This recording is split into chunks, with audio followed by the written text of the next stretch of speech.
సుమన్ టీవీలో మీ business promotions కోసం ఈ కింది నెంబర్ను సంప్రదించగలరు.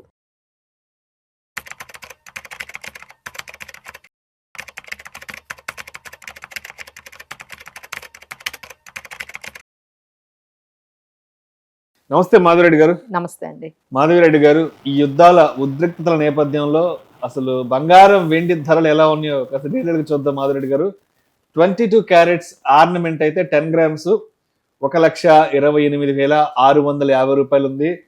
24 క్యారెట్స్ 10 గ్రామ్స్ అయితే 1,43,300 రూపాయలు ఉంది. సిల్వర్ కేజీ 2,26,500 ఉంది. సో సిల్వర్ అయితే ఆల్మోస్ట్ 50% పడిపోయింది. మొన్న డిసెంబర్ జనవరి ఆ టైంలో అయితే సిల్వర్ అరాచకం 4,20,000 వరకు 4,30,000 వరకు వెళ్ళింది. ఇదిగో అదిగో 5 లక్షలకు వెళ్ళిపోతున్నట్టు కూడా అందరూ అనుకున్నారు. బట్ మొత్తానికి యుద్ధాల నేపథ్యంలో 2,26,000 వచ్చేసి సగానికి 50% డ్రాప్ అయింది. అదే విధంగా గోల్డ్ కూడా 1,80,000 ఉండింది. ఒక 2 లక్షలకు వెళ్ళిపోతుంది అనుకున్నాం. మొత్తానికి ఈ యుద్ధాల డిస్టర్బెన్స్ వల్ల ప్రస్తుతానికి 1,40,000 వచ్చింది. ఈ టీవీలో వార్తలు అక్కడ ఇక్కడ టైటిల్స్ రకరకాలుగా ఉన్నాయి.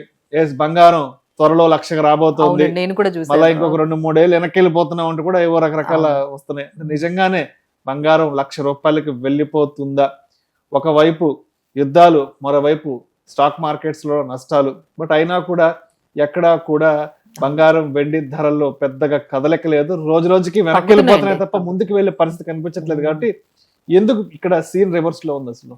ఫస్ట్ థింగ్ ఏంటంటే మీరు అన్నట్టుగా గోల్డ్ గురించి ఫస్ట్ మాట్లాడుకుందాము. 1,93,000 అండి పీక్ అది గోల్డ్. అక్కడ నుంచి ఇప్పుడు 1,35,40 అంటే దాదాపుగా 30% గోల్డ్ పడడం అనేది ఇంత తక్కువ టైంలో ఎవరు కూడా చూసుండరు. సో దీని వల్లే చాలా మంది ఏమనుకుంటున్నారంటే ఇక 1,30,000 35,000 కనిపిస్తోంది కదా, ఇక త్వరలో 1,00,000 రూపాయలు అది వచ్చేస్తుందా అని మా దగ్గర కూడా చాలా మంది మేడం కొనుక్కోవచ్చా, లేకపోతే ఇంకా ఆగుదామా, ఆగి మళ్ళీ 1,00,000 రూపాయలు అయిన దగ్గర లేకపోతే 1,20,000 దగ్గర కొనుక్కుందామా అన్నట్టుగా చాలా మంది ఈ గోల్డ్ విషయంలో అయితే చాలా కన్ఫ్యూజింగ్ గా ఉన్నారండి. అసలు ఫస్ట్ ఏంటంటే అసలు యుద్ధాలు పెరుగుతూ ఉంటే గోల్డ్ పెరగాలి, బట్ అది ఎందుకు రివర్స్ అవుతుంది అంటే ఫస్ట్ థింగ్ ఏంటంటే ముందు క్రూడ్ ఆయిల్ పెరుగుతుందండి.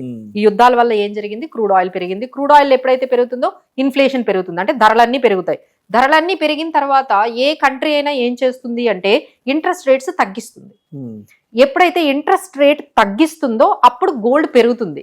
కానీ ఇక్కడ రెండు ఈవెంట్లు జరిగాయి. మనకి క్రూడ్ ఆయిల్ పెరిగింది $110, అలానే $115 పర్ బ్యారెల్ పెరిగింది. ఇన్ఫ్లేషన్ నెమ్మదిగా అన్ని ధరలు మనం చూస్తున్నాం కదా, గ్యాస్ పెరిగింది. ఇంకా మీరు త్వరగా చూస్తూ ఉంటే నిన్నే మేము ఏదో కార్ షోరూమ్ కి వెళ్తే అక్కడ ఒక బోర్డు అనమాట, April 1 నుంచి కార్ ప్రైజెస్ అన్ని పెంచుతున్నాం, ఎందుకంటే రా మెటీరియల్ పెరిగింది. అలానే ఏషియన్ పెయింట్స్ వాళ్ళు కూడా ఆల్రెడీ ఒక కొత్త చార్ట్ ఇచ్చేసారు, ఇక మా పెయింట్స్ అన్ని కూడా పెరిగిపోతున్నాయి. అలానే మనకి ఏవియేషన్, మీరు ఎక్కడైనా ట్రావెల్ చేస్తూ ఉంటే మీ టికెట్స్ ఫ్లైట్ చార్జెస్ కూడా విపరీతంగా పెరుగుతాయి. వాళ్ళు కూడా ఇంధన కొరతతో ఇబ్బంది పడుతున్నారు కాబట్టి పెరిగింది కదండి రేట్. మనకి ఇప్పుడు ఇది అన్ని ఏంటంటే ఇంటర్నేషనల్ లెవెల్లో వాళ్ళు ఆ క్రూడ్ ఆయిల్ కొనుక్కోవాలి అంటే దానికి తగ్గట్టుగా ప్రైస్ కూడా పెంచుతారు అనమాట. సో ఈ విధంగా ఇవన్నీ కూడా ఇప్పుడు మనకి ఏప్రిల్ నుంచి మీకు ఈ ఇంపాక్ట్ కనిపిస్తుంది.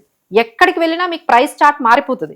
ఏది కొనుక్కోవాలన్నా మీకు ప్రైస్ చార్ట్ మారిపోగానే ఇన్ఫ్లేషన్ అనేది పెరుగుతుంది. సో ఇన్ఫ్లేషన్ పెరిగిన తర్వాత గవర్నమెంట్ అప్పుడు ఇంట్రెస్ట్ రేట్స్ ని తగ్గించడం అనేది, ఇప్పుడు అలానే ఫెడ్ రేట్ ఇప్పుడు తగ్గిస్తుందా లేదా అనేది ఒక పెద్ద క్వశ్చన్ మార్క్ అండి. ఎప్పుడైతే ఇన్ఫ్లేషన్ పెరిగిందో వాళ్ళైతే ఇప్పటికప్పుడే ఫెడ్ రేట్స్ తగ్గించకపోవచ్చు, ఇన్ఫ్లేషన్ పెరిగింది కాబట్టి తగ్గించకపోవచ్చు. అందుకని ఏమవుతుంది అంటే ఈ గోల్డ్ రేట్స్ పడిపోతూ ఉన్నాయి.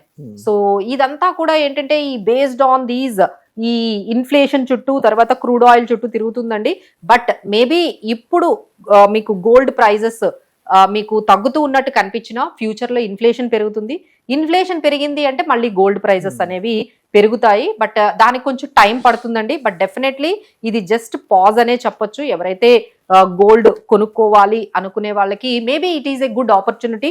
స్ట్రాగరింగ్ గా ఇప్పటి నుంచే మీరు కొంత కొనాలి అనుకుంటే ఈ ప్రైస్ లో ఒక 1,35,000 1,40,000 ప్రైస్ లో కొనండి.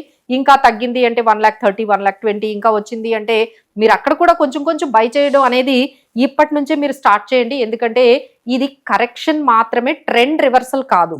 గోల్డ్ ట్రెండ్ ఇంకా బేరిష్ లోకి వెళ్ళిపోయింది అలా ఏం అనుకోకండి. It is just a correction. ఇక్కడ మనకి గోల్డ్ అనేది ఎప్పుడైతే ఇప్పుడు మనకి ఫ్యూచర్ లో ఏదైనా అన్సర్టనిటీ ఉంది అంటే గోల్డ్ పెరుగుతుందండి. అసలు ఇప్పుడే సిచ్యువేషన్ బాగాలేదంటే మీరు ఏం చేస్తారు? గోల్డ్ అమ్మేస్తారు. మరి ఫ్యూచర్ బాగాలేదు అంటే భయపడుతూ ఉంటే గోల్డ్ కొంటాము. అసలు ఇప్పుడు సిచ్యువేషన్ బాగాలేదంటే ముందు మనం అమ్మేది ఏంటి? గోల్డ్. ఇప్పుడు మొత్తం వరల్డ్ లోనే అది జరుగుతుందండి. అందరూ కూడా వాళ్ళ సిచ్యువేషన్స్ అన్ని కూడా ఈ కరెంట్ సిచ్యువేషన్, ఇప్పుడు మీరు మార్కెట్స్ అన్ని డౌన్ అయ్యాయి, ఇప్పుడు మీరు అమ్మగలరా mutual funds, stocks, real estate అమ్మగలరా? ఏది అమ్మడానికి ఏమీ లేవండి. ఉన్నది ఒకటే గోల్డ్. దాన్నే వాళ్ళంతా కూడా దీన్నే మేము ఏమంటామంటే లిక్విడిటీ డ్రివెన్ ఫాల్ అంటాం. అంటే లిక్విడిటీ కోసము మనీ కావాల్సి వస్తుంది కాబట్టి ఇమీడియట్ గా ఏదైతే అమ్మగలిగేది ఉంటుందో అందుకనే అన్సర్టనిటీస్ లో గోల్డ్ ని పెట్టుకుంటారు. ఏది మనకి అవైలబుల్ గా లేకపోతే గోల్డ్ అమ్మైనా మన అవసరాలు తీర్చుకోవచ్చు కాబట్టి గోల్డ్స్. ఇప్పుడు ఆ సిచ్యువేషన్ వచ్చేసిందండి. ఇప్పుడు అందరూ కూడా ఈ గోల్డ్ ని సెల్లింగ్ అనేది చేస్తున్నారు, ప్రాఫిట్ బుకింగ్ చేస్తున్నారు, లిక్విడిటీ మెయింటైన్ చేయాలి, క్యాష్ కావాలి అనుకుంటే గోల్డ్ ఒక్కటే వాళ్ళకి మార్గం కనిపిస్తుంది కాబట్టి ఆ గోల్డ్ ని ఇప్పుడు ఈ టైంలో రియల్ ఎస్టేట్ ఎక్కడండి అమ్మగలుగుతారు? ఈ టైంలో స్టాక్స్ లాస్ కి ఎవరు అమ్మగలుగుతారు?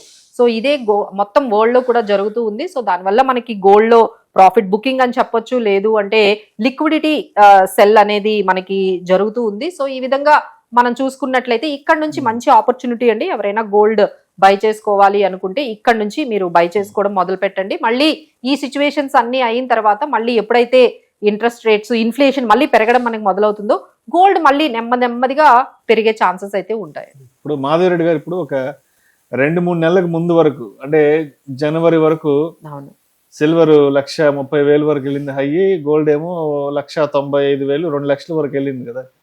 ఆ రోజు చాలా చాలా తొందరపడి కొనేసేసారు. ₹1,00,000 4 లక్షల దగ్గర కొన్న వాళ్ళు ఉన్నారండి. సిల్వర్ 4,30,000 దగ్గర కొనేసారు, బంగారు 2 లక్షల దగ్గర కొనేసేసారు కదా. మరి ఇప్పుడు అంత పెట్టి కొన్న వాళ్ళ పరిస్థితి ఏంటి? అప్పుడు 4,30,000 పెట్టి కొన్న వాళ్ళు ఈ రోజు 2,26,000, ఆల్మోస్ట్ 50% తగ్గిపోయింది. అంటే ఆ వాల్యూ వాళ్ళ చేతిలో ఉన్నటువంటి అసెట్ క్లాస్ వాల్యూ. బంగారం ఏమో ఆ రోజు 2 lakhs పెట్టి కొన్నారు, ఇవాళ 1,20,000, 1,30,000 వచ్చేసింది కదా. అంటే ఏంటి ఇప్పుడు, అంటే దీన్ని ఎలా మనం బ్యాలెన్స్ చేసుకోవాలి? షూర్ అండి, this has been a lesson. ఇది అందరికీ కూడా ఒక లాంటి లెసన్ అన్నమాట. అంటే మనం ఏం చేస్తున్నారంటే పెరుగుతుంది, వాళ్ళు కొన్నారు గోల్డ్, వాళ్ళు కొన్నారు, లేకపోతే సిల్వర్ వాళ్ళు కేజీ కొన్నారు 4 లక్షల దగ్గర, అది 5 లక్షలు అయిపోతుందని వాళ్ళని చూసి వీళ్ళని చూసి బై చేయడం ఎక్కువైపోయిందండి. ఫోమో, వాళ్ళు కొనేస్తున్నారు, మనం కొనలేదు. ఆ ఇంట్లో లేడీస్ దగ్గర నుంచి జెంట్స్ వరకు ఇదే వరకు నడిచింది. 3 లక్షలు 4 లక్షల దగ్గర కొన్న వాళ్ళు ఉన్నారు, 3.5 లక్షల దగ్గర కొన్న వాళ్ళు ఉన్నారు. ఈ విధంగా కేజీలు అంటే లోన్లు తెచ్చి కూడా కొన్న వాళ్ళు కూడా మనకి కనిపిస్తున్నారు. పాత బంగారాన్ని తాకట్టు పెట్టి అయ్యో ఎంత తెలివితేటలు. అయ్యో మా దగ్గర లేడీసేనండి. లేడీస్ ఎట్లా అంటే, మేడం లాకర్ లో ఉంది కదా, దాని వల్ల ఏం లాభం, దాన్ని ఏం చేద్దాం, 9% కి మనం లోన్ తీసేసుకొని ఆ లోన్ వచ్చిన అమౌంట్ మళ్ళీ సిల్వర్ కొందాం. సో ఇప్పుడు ఏమైంది, సిల్వర్ ఏమో 30 లక్షలు, అంటే ఆల్మోస్ట్ 4 లక్షలు 4,20,000 నుంచి ఇప్పుడు 2,20,000కి వచ్చేసింది. మరి ఇప్పుడు మీరు లోన్ దాని మీద 9% కట్టాలి. ఇప్పుడు దాని మీద ఇక్కడేమో 50% తగ్గిపోయింది. దాని మీద ఇప్పుడు లోను వాళ్ళు ఊరుకుంటారండి, దాని మీద 9% అయితే కడుతూనే ఉండాలి. అంటే ఒకవైపు ఇంట్రెస్ట్ భారము, ఒకవైపు మీకు 50% వాల్యూ అనేది పడిపోయింది. సో ఇలాంటిదేనండి, దీన్నే మనము ఒక లెసన్ లాగా తీసుకోవాలి. అందరూ చేస్తున్నారు కదా, అందరూ వెళ్తున్నారు కదా, ఒక హర్డ్ మెంటాలిటీలో ప్రతి ఒక్కరు వెళ్ళిపోతున్నారండి. అట్లా కాకుండా అసలు మనం ఒక స్ట్రాటజీ, మనం ఒక ప్రిన్సిపల్ పెట్టుకొని ఈ వాయిస్, ఈ నాయిస్, లేకపోతే ఈ హర్డ్ మెంటాలిటీ ఇదంతా కాకుండా మనకి ఎంతవరకు కావాలి, మరి అప్పులు చేసి ఈ విధంగా వెళ్ళడం అనేది ఏదైనా అండి, అది స్టాక్ మార్కెట్ అవనియండి, లేకపోతే సిల్వర్ అవనియండి, గోల్డ్ అవనియండి, ఇలా ఈ విధంగా అప్పులు చేసి ఇలా దీన్ని మనం క్యాచ్ చేయడానికి స్టార్ట్ చేసాం అనుకోండి, ఇలాంటి మనకి యాక్సిడెంట్స్ జరుగుతాయి. సో 50% ఫాల్ అంటే ఇది ఎప్పుడు రికవర్ అవ్వాలండి? ఇది ఎప్పుడు రికవరీ అవ్వాలి? సో దీని వల్ల మనం ఏంటంటే ఇదంతా ఒక లెసన్ లాగా మనం చూడాలండి. ప్రతి ఒక్కటి పెరుగుతుంది కదా అని దాన్ని అప్పులు చేసి క్యాచ్ చేయడము, లేకపోతే వాళ్ళు కొన్నారు కదా అని మనం కొనడము కాకుండా, మనం నిజంగానే ఎంతవరకు మనకు అవసరమో అంతవరకు మన స్ట్రాటజీ ఒకటి మెయింటైన్ చేయాలండి. ఇక్కడ అందరికీ లేనిది ఏంటి అంటే, దిర్ షుడ్ బి సమ్ స్ట్రాటజీ. అది ఏంటంటే 2 థింగ్స్ మీద డిపెండ్ అయి ఉంటుంది. ఒకటి మన పర్సనల్ ఫైనాన్సెస్ మీద డిపెండ్ అయి ఉంటుంది. అంటే మీరు టైం హారిజన్ ఎంత ఉంది, మనం వాలటిలిటీని ఎంత తట్టుకోగలం, ఇది ఎంతమంది తట్టుకోగలరండి ఒకేసారి 50% పడడం అనేది. కొంతమంది అసలు డైజెస్ట్ చేసుకోలేరు, యాక్సెప్ట్ చేయలేరు. మనం పెట్టింది ఏంటి, 4 లక్షలు పెడితే ఇప్పుడు 2 లక్షలు అయిందంటే ఎంతమంది తీసుకోగలరు? అది ఎంత కాలం మళ్ళీ 4 లక్షలు అవడానికి ఎంత టైం పట్టొచ్చు?